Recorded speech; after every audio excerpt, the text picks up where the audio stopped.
how to cancel Cineplex movie ticket. Google search for Cineplex support and click on this first website that pops up right here, submit a request.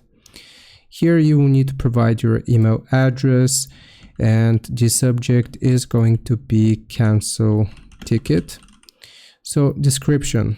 Here's what we want to do. Please enter the details of your request for ticket refund requests. Please make sure to include your booking ID beginning with W from your PDF confirmation. So here's what we're going to do. We're going to say something like, I would like to cancel my movie ticket, and you will type your booking ID here, W, and whatever the number may be for your booking ID.